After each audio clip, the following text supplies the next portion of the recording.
पर चढ़ा सियासत में हिंदुत्व का रंग, राम भक्त केशव मौर्य ने किया इस बार सबको दंग। शंकराचार्य का समर्थन, किसकी बढ़ेगी अब टेंशन। शंकराचार्य को बताया केशव मौर्य ने भगवान, गूंज उठा फिर से दिल्ली से लखनऊ तक तूफान। होली के बाद होने जा रहा है बहुत बड़ा खेला। हिंदुत्व, शंकराचार्य और राम भक्त, यही तीन शब्द इस समय उत्तर प्रदेश की सियासत में सबसे ज्यादा गूंज रहे हैं, क्योंकि होली का मौसम है। लेकिन रंग सिर्फ गुलाल का नहीं है, राजनीति का भी है। और इस बार रंग ऐसा चढ़ा है कि लखनऊ से दिल्ली तक हलचल मची है, क्योंकि डिप्टी सीएम केशव प्रसाद मौर्य ने शंकराचार्य अवमुक्तेश्वरानंद सरस्वती को भगवान बता दिया है और कहा है कि वो खुद राम भक्त हैं और अगर शंकराचार्य लखनऊ आएंगे तो उनका स्वागत करेंगे। इस बयान के आते ही सियासी भूचाल सा आ गया है। सवाल है कि इस बयान से किसकी टेंशन बढ़ेगी और किसको नया सहारा मिल रहा है। चलिए इस वीडियो में सब कुछ समझते हैं। दरअसल माघ मेले के दौरान जो विवाद शुरू हुआ वो अब सीधे सियासी मोड़ ले चुका है। बटुकों की चोटी खींचे जाने का मामला हो या प्रशासन से टकराव, शंकराचार्य लगातार मुखर रहे हैं और मुख्यमंत्री पर निशाना साधते रहे हैं। इस टकराव ने पहले ही माहौल को गर्म कर रखा था। ऐसे में जब केशव मौर्य ने खुलकर कहा कि शंकराचार्य भगवान हैं और वो उनका अभिनंदन करेंगे, तो सियासी गलियारे में चर्चा तेज हो गई। लोग कहने लगे कि ये बयान यूं ही नहीं आया, इसके पीछे जरूर कोई संकेत है।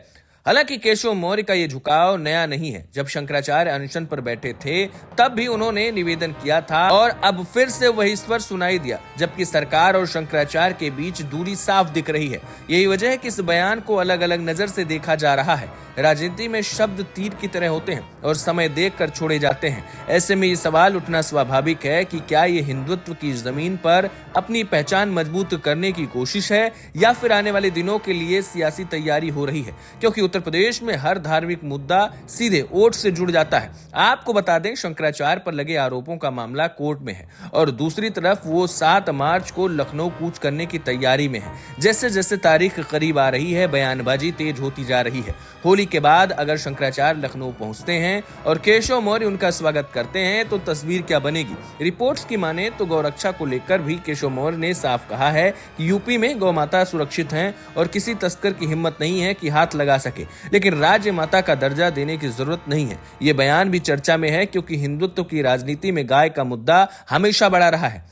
ऐसे में राम भक्त की छवि और शंकराचार्य के प्रति सम्मान का संदेश मिलाकर क्या नया समीकरण बन रहा है। राजनीति में समय बहुत मायने रखता है। होली का त्योहार और उसके बीच ऐसा बयान ये बताता है कि सियासत में रंग गहरे हो चुके हैं और विपक्ष भी इसे ध्यान से सुन रहा है, देख रहा है और भाजपा के भीतर भी कानाफूसी शुरू हो गई है। कुछ लोग इसे संतुलन बनाने की कोशिश बता रहे हैं तो कुछ इसे अलग लाइन लेने की रणनीति मान रहे हैं। क्या केशव मौर्य का ये कदम उन्हें हिंदुत्व के बड़े चेहरे के रूप में पेश करने की कोशिश है या फिर ये सिर्फ एक धार्मिक सम्मान का मामला है। हर कोई अपने हिसाब से अर्थ निकाल रहा है, लेकिन इतना तय है कि बयान ने राजनीतिक तापमान बढ़ा दिया है। अब असली खेल होली के बाद शुरू होगा, जब शंकराचार्य का लखनऊ आगमन होगा और सियासी मंच सजेंगे।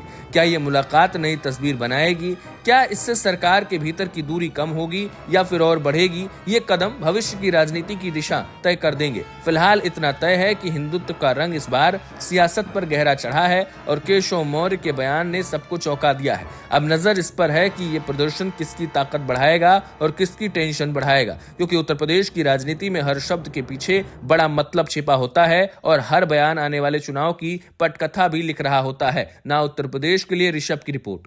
देश और दुनिया की हर बड़ी, सटीक और भरोसेमंद खबर के लिए अभी विजिट करें हमारी वेबसाइट nowuttarpradesh.com और nownoida.com, क्योंकि यहाँ सिर्फ सुर्खियां नहीं, पूरी जानकारी मिलेगी।